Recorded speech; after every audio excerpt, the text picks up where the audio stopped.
علی بھائی اگلا سوال ہے، سیدنا مولا علی رضی اللہ عنہ و علیہ السلام کے دست راست اور مشہور کمانڈر حضرت مالک اشتر سے متعلق یہ معلوم کرنا تھا کہ وہ صحابی ہیں یا کتابی، اور ان سے متعلق جو متضاد معلومات پائی جاتی ہیں، مثلا ایک طرف تو سیدنا علی کے منظور نظر اور دوسری طرف قاتلین عثمان کے سرغنہ، اس حوالے سے صحیح تاریخ کی روشنی میں حضرت مالک اشتر کے متعلق آپ کا کیا موقف ہے؟ دیکھیں جی، مالک اشتر رحمہ اللہ تعالیٰ تابعین میں سے ہیں۔ انہوں نے نبی علیہ السلام کے مبارک زندگی کے اندر اسلام قبول کر لیا تھا، لیکن ان کا سٹیٹس ویسے کرنے والا ہی تھا، نبی علیہ السلام کے قدموں میں حاضر نہیں ہو سکے۔ کئی ایک لوگ ہیں جنہوں نے رسول اللہ کی زندگی میں ایمان قبول کیا، لیکن دور دور کے علاقوں میں تھے، ان کو موقع نہیں ملا یا ٹائم شارٹ تھا، وہ پہنچ نہیں سکے۔ سیدنا ویسے کرنی رحمہ اللہ تعالیٰ کے اوپر بھی میرا ایک کلپ ریکارڈڈ ہے ڈیٹیل، ان کے بارے میں تو نبی علیہ السلام نے خود فرما دیا تھا تابعین میں سب سے بہترین شخص ہے اویس، اس کی والدہ کی مصروفیت کی وجہ سے وہ میرے پاس نہیں آ سکا۔ صحیح مسلم میں اوپر تلے 4 احادیث ہیں، میں نے ڈیٹیل لیکچر اس پہ ریکارڈ کروایا۔ تو سیدنا اویس کرنی والا سٹیٹس ہی مالک اشتر کا ہے، وہ بھی تابعی ہیں، صحابی نہیں ہیں، اگرچہ کئی صحابہ سے عمر میں وہ بڑے ہیں۔ سیدنا علی اور ان کی عمر میں آلموسٹ سمجھ لیں 10 سال کا فرق ہے، یعنی نبی علیہ السلام کی وفات کے وقت مولا علی کی عمر تھی 34 ایئرز، تو مالک اشتر کی عمر تھی 24 اس وقت۔ باقی یہ کنٹروورشل ہیں، اس میں کوئی شک نہیں ہے۔ سر جتنے بڑے بندے ہیں نا تاریخ میں، وہ ہمیشہ کنٹروورشل رہے ہیں، کیونکہ بڑے بندے جب ہوتے ہیں تو ان کی دشمنیاں اور دوستیاں بھی بڑے لیول کی ہوتی ہیں، تو ان کے حاسدین بھی بڑے لیول کے ہوتے ہیں۔ سب سے بڑی پرسنالٹی ہمارے نبی علیہ السلام کی ہے، تو انسانی تاریخ میں کیا نبی علیہ السلام کنٹروورشل پرسنالٹی نہیں ہے؟ پچھلے 100 سالوں میں 60,000 کتابیں نبی صلی اللہ علیہ وآلہ وسلم کے خلاف لکھی گئی ہیں، 2 سے زیادہ کتابیں روز کی بنتی ہیں، اتنی زیادہ کتابیں کسی شخص کے خلاف نہیں لکھی گئی، اور انہی 100 سالوں کے اندر سب سے زیادہ اسلام تیزی سے پھیلا ہے۔ تو مالک اشتر کی کیا اوقات ہے رسول اللہ کے مقابلے پہ؟ تو اس طرح یہ کنٹروورشل بن جاتی ہیں۔ باقی یہ کہنا کہ وہ قاتلین عثمان میں شامل تھے، بالکل ایسا نہیں ہے۔ قاتلین عثمان کی اگر کسی کے پاس کوئی سی سی ٹی وی کیمرے کی ویڈیو پڑی ہوئی ہے تو ہمیں بتائیں، اس کو پوائنٹ آؤٹ کر دیں ہم۔ ہاں، سیدنا عثمان کی پالیسی سے اختلاف کرنے والوں میں شامل تھے، وہ بالکل ٹھیک ہے۔ تو سر اس میں تو ٹاپ آف دا لسٹ خود اما عائشہ شامل تھیں سلام اللہ علیہا، جو سیدنا عثمان کی پالیسی سے اختلاف کرتی تھی۔ کئی اصحاب بدر شامل تھے۔ باقی سیدنا عثمان کے ساتھ جو کیا گیا وہ تو ظلم پہ مبنی ہے۔ رہا پروٹیسٹ، تو اس کے اوپر تو سیدنا عثمان نے کبھی خود بھی فتویٰ نہیں لگایا رضی اللہ تعالیٰ عنہ علیہ السلام۔ حتیٰ کہ صحیح بخاری میں 695 نمبر حدیث ہے، ایک صحابی کہتے ہیں کہ میں سیدنا عثمان جب محصور تھے اپنے گھر کے اندر، مسجد نبوی کے اوپر بلوائیوں کا قبضہ تھا، بلوا کرنے والے، موب، یہ لفظ زبر کے ساتھ، یہ بلوائی نہیں ہے کہ بلائے ہوئے، یہ بلوائی ہے۔ بلوائی کہتے ہیں موب کو، ٹھیک ہے، جس کو کہتے ہیں وہ اردو میں کیا کہیں گے جی؟ درنا، پاکستانی ترنے کا لفظ نہیں کدھر نکلتا، ٹھیک ہے، یہ بلوائی تھے، یعنی احتجاج کرنے والے لوگ، ٹھیک ہے نا، مجمع۔ تو صحیح بخاری 695 نمبر حدیث میں آتا ہے کہ وہ صحابی پوچھتے ہیں کہ امیر المومنین ہمارے امام تو آپ ہیں، اور مسجد پہ فتنے کے امام کا قبضہ ہے، ہمیں خدشہ ہے کہ ہم گناہ میں مبتلا نہ ہوں، کیا ہم ان کے پیچھے نماز پڑھ لیں؟ تو سیدنا عثمان نے فرمایا رضی اللہ تعالیٰ عنہ علیہ السلام کہ نماز ہی تو مسلمانوں میں ایک نیکی کا کام ہے، نیکی کاموں میں ان کا ساتھ دو، برائی میں ان سے الگ رہو۔ یہ اس بات کا ثبوت ہے کہ سیدنا عثمان کو یہ پتہ تھا کہ مسجد نبوی پہ جو لوگ امامت کر رہے ہیں وہ منافق نہیں ہیں، وہ کافر نہیں ہیں، وہ یہودی ایجنٹ نہیں ہیں، بلکہ وہ لوگ ہیں جن کو سیدنا عثمان کی پالیسی سے اختلاف ہے، اور وہ اختلاف بھی ان کا حق تھا جو سیدنا عثمان نے ان کو دیا، کیونکہ سیدنا عثمان ملوکیت میں نہیں تھے، خلافت میں تھے۔ لیکن جو انہوں نے ایکٹیویٹی پرفارم کر دی، اس میں خیر کافی سازشی لوگ بھی شامل ہو گئے۔ تو آج کل نہیں سازشوں کا پتہ چلتا، بات کی آپ پرانے زمانے کی کیا بات کریں، تو وہ جو کچھ ہوا وہ تو ہم اس کو کنڈیم کرتے ہیں۔ سیدنا عثمان مظلوماً شہید کیے گئے ہیں، ان کی خلافت راشدہ ہے۔ چند ایک مس ہینڈلنگس کی وجہ سے کسی کی زندگی کو زیرو سے ملٹیپلائی نہیں کر دیتے. تو اس میں محمد بن ابی بکر بھی شامل ہیں, سیدنا ابو بکر کے بیٹے, مخالفین میں. تو قاتلین کا تو کسی کو نہیں پتا.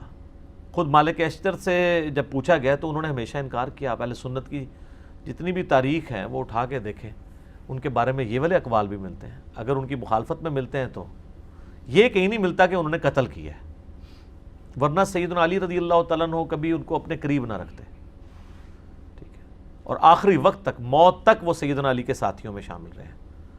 سیدنا علی سے پہلے وہ شہید ہوئے ہیں. ان کو عمرو بن عاص رضی اللہ تعالیٰ عنہ نے زہر دے کے قتل کروایا تھا, کیونکہ محمد بن ابی بکر سے مصر کی جو حکومت ہے سنبھالی نہیں جا رہی تھی. تو سیدنا علی نے کہا کہ تم واپس آ جاؤ, میں مالک اشتر کو بھیج رہا ہوں, کیونکہ وہ بہت دلیر آدمی تھے. جنگ صفین میں, جمل میں ان کی بہت بڑی کنٹریبیوشنز ہیں. سمجھ لیں ناقابل شکست کمانڈر تھے حضرت علی کے. وہ راستے میں ان کو دھوکے سے وہ شہد پلا کے مہمان نوازی کر کے ان کو قتل کر دیا گیا. شیعہ کے ہاں یہ بہت رسپیکٹیبل پرسنالٹی ہیں. شیعہ نے ان کے اوپر باقاعدہ, ایران والوں نے فلم بنائی ہوئی ہے مالک اشتر کے اوپر, ان کی زندگی فلم آئی ہے, وہ آپ دیکھ سکتے ہیں. تو ہمارے ہاں تو یہ ہے کہ اہل سنت کے ہاں یہ ملتا ہے کہ حضرت علی کے دستے راست تھے, تابعین میں شامل ہیں, صحابی نہیں ہیں. اور جن لوگوں نے سیدنا عثمان کی پالیسی سے اختلاف کیا ان میں وہ top of the list personalities میں سے تھے. آپ کو پتہ ہے نا, وہ صحیح مسلم میں آتا ہے کہ حضرت عثمان کا منہ بولا تو نہیں کہنا چاہیے, وہ ستیلا بھائی تھا عقبہ ابن ابی معیط کا بیٹا ولید ابن عقبہ, اس کو گورنر لگایا ہوا تھا کوفہ کا, اور وہ اس نے صحیح مسلم میں آتا ہے شراب پی کے نماز پڑھائی. میں نے کربلا والے ریسرچ پیپر میں یہ حدیثیں ڈالی ہیں. سیدنا عثمان کی شہادت کے اصلی اسباب کیا ہیں, جعلی اسباب نہیں جو حکمرانوں نے لکھ دی ہیں تاریخ کے اندر, اصلی اسباب جو احادیث کی روشنی کے اندر ہے. تو وہ اس نے نماز پڑھائی اور بعد میں پوچھتا ہے کہ جی میں نے کتنی 2 پڑھائی ہیں 4 پڑھائی ہیں. لوگوں نے کہا کہ تو نے تو مطلب نماز ہی غلط پڑھائی ہے. وہ کہتا ہے میں پھر پڑھا دینا. پھر وہ شکایت پہنچی. بخاری میں بھی حضرت عثمان کے چیپٹر میں اس کا کچھ حصہ موجود ہے. حضرت عثمان نے کہا میں سن رہا ہوں کہ لوگ کہہ رہے ہیں کہ یہ رشتہ داری کا خیال رکھ رہے ہیں تو میں اس کو سزا دوں گا. تو مسلم شریف میں ذرا ڈیٹیل ہے کہ سزا دلوائی اس کو کوڑوں کی. اب حضرت عمر نے وہ کوڑے 80 کر لیے تھے جب شراب لوگ زیادہ پینا شروع ہو گئے تھے, کیونکہ وسعت ہو گئی تھی, وظیفے لگے ہوئے تھے, تو شراب کا معاملہ بڑھ گیا. حضرت ابوبکر صدیق رضی اللہ تعالیٰ عنہ کے دور میں 40 کوڑے شرابی کو لگائے گئے. تو اب اس مسلم شریف میں حدیث ہے, سیدنا علی جو ہے وہ اپنے بیٹے حسن ابن علی سے کہتے ہیں کہ اٹھو اسے کوڑے لگاؤ. تو وہ کہتے ہیں کہ جو ان کی میٹھی کھاتا ہے وہی ان کی کڑوی چکھے. ایسے حکمران ہم پہ مسلط کرتا ہے تو ہم کیوں اس کو ماریں, بنو ہاشم سے یہ لوگ دشمنی کریں گے. تو حضرت حسن اپنے باپ کی بات بھی نہیں مانتے. اب یہ بڑا گہرا جملہ ہے, وہ آپ شہادت عثمان کے اصلی اسباب میں کلپ بھی یوٹیوب پہ دیکھ لیں.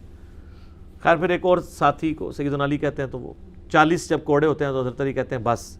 حضرت عمر 80 لگواتے تھے, مجھے دونوں بہتر لگتے ہیں لیکن 40 زیادہ بہتر ہے.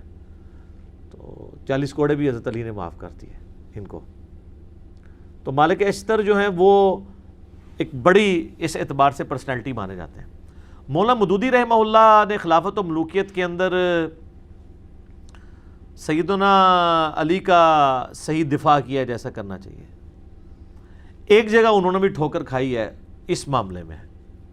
ان کا موقف تھا کہ ان لوگوں کو حضرت علی کو مین سٹریم میں نہیں لانا چاہیے تھا, جو بلیمڈ لوگ تھے. ظاہر وثوق سے تو مولانا مودودی کے پاس بھی کوئی ریکارڈنگ نہیں موجود کہ وہ بتا سکے, جبکہ سیدنا علی ظاہر ہے کہ وہ سمجھتے تھے کہ یہ صرف بلیمڈ لوگ ہیں, یہ تو بڑے مخلص لوگ ہیں. انہوں نے اسلامی حکومت جو بگڑ رہی تھی اس کے خلاف اس اعتبار سے احتجاج بلند کیا. یہ نہیں کہ حضرت عثمان کو وہ ہٹانا چاہتے تھے ان کی خلافت سے, یہ تو ان کا نہیں تھا نظریہ. تو حضرت علی کی سپورٹ مالک اشتر کے لیے ہونا میرے خیال ہے یہ ڈگری کافی ہے, کیونکہ سیدنا علی کے پیچھے رسول اللہ کھڑے ہوئے ہیں. جنگ جمل صفین نہروان کے اوپر جتنی احادیث ہیں, نبی علیہ السلام نے کہا کہ مخلوق کے بہترین لوگ ہیں جو یہ جنگیں لڑیں گے. تو وہ جنگیں لڑنے والوں میں حضرت علی کا جب کمانڈر ہے آپ اس کو نکال دیتے ہیں تو وہ بشارت تو اس پہ فٹ ہو رہی ہے سیدھی سیدھی. ویسے تو یہ کبھی سمندری جہاد والی فٹ کر دیتے ہیں کسی کے اوپر، کچھ کر دیتے ہیں، کبھی قسطنطینیہ والی پکڑ کے کسی کے اوپر لگا دیتے ہیں، تو ادھر نہیں لگتی ہیں، ادھر بھول جاتے ہیں اور وہ پراپوگنڈا کرتے ہیں، وہ اس لیے صرف کہ اور یہ ان کے بیٹے بھی پھر سیدنا حسین ابن علی کے ساتھ مخلص تھے۔ مختار ثقفی نے جب قاتلین حسین سے بدلہ لیا ہے تو اس وقت ان کے ساتھ دست راست ان کا بیٹا تھا ابراہیم ابن مالک اشتر، وہ بھی ان کے ساتھ تھے۔ یہ یعنی نخی قبیلہ جو ہے وہ بڑا جاندار قبیلہ تھا، جنگجو لوگ تھے۔ اور ابراہیم نخی جو ہے وہ تابعی، ان کی عمر 46 ایئرز ہوئی ہے ٹوٹل، 50 ہجری میں پیدا ہوئے ہیں، 96 ہجری میں فوت ہو گئے، بخاری مسلم کے راوی ہیں، امام حنیفہ کے دادا استادوں میں شامل ہیں۔ ان کا المعجم الکبیر طبرانی میں قول موجود ہے نا کہ بالفرض اگر میں قاتلین حسین میں شامل ہوتا اور اللہ تعالیٰ قیامت کے دن مجھے معاف بھی کر دیتا اور میں جنت میں بھی داخل ہو جاتا، پھر بھی میں جنت میں رسول اللہ کا سامنا نہ کر سکتا کہ کہیں حضور مجھے پوچھ ہی نہ لیں کہ تو قاتلین حسین میں شامل تھا، حالانکہ اللہ معاف کر چکا ہوا ہے۔ پھر بھی جن لوگوں کو معاملے کی سینسٹیوٹی کا پتہ ہوتا ہے نا، وہ ڈرتے ہی رہتے ہیں۔ تو یہ ابراہیم نخی یہ بھی اسی قبیلے سے تھے۔ تو مالک اشتر کے بارے میں جی ہمارا یہ موقف ہے۔ باقی ان کو سیدنا علی کے جو باقی جانثار صحابہ میں سے تھے، جو ساتھیوں میں سے، ان کے لیول پہ تو نہیں اب کوئی کہ عمار ابن یاسر کے مقابلے پہ تو نہیں ہم انہیں مانتے، نہ کبھی مالک اشتر یہ جرأت کریں گے کہ وہ کہیں کہ میں عمار ابن یاسر کے مرتبے کا ہوں۔ وہ تو ظاہر ہے رسول اللہ کی صحبت یافتہ تھے، ان کے ساتھ ہم کمپیئر نہیں کر رہے، ہم باقی لوگوں کے ساتھ کمپیئر کر کے ان کی ایک بہادری کو اور حضرت علی کے ساتھ جو ان کی مخلص ساتھی کے طور پہ رہے ہیں، ہم ان کی ریگارڈ کرتے ہیں، ان کی دل سے عزت کرتے ہیں۔ باقی ان کے بارے میں جتنے جھوٹے بلیم ہیں تو وہ سر تاریخ میں آپ کو اس طرح کی پرسنالٹیز کے بارے میں آپ کو کیا کیا باتیں نہیں ملتی ہیں، جب اس کو ڈیپ ڈک کیا جائے تو کیا سے کیا باتیں بن جاتی ہیں۔ تو صرف اس طرح کے دعووں کے اوپر کسی کے اوپر کوئی فتویٰ نہیں لگا دینا چاہیے۔ ٹھیک ہو بیٹے؟ ٹھیک، جزاکم اللہ خیر۔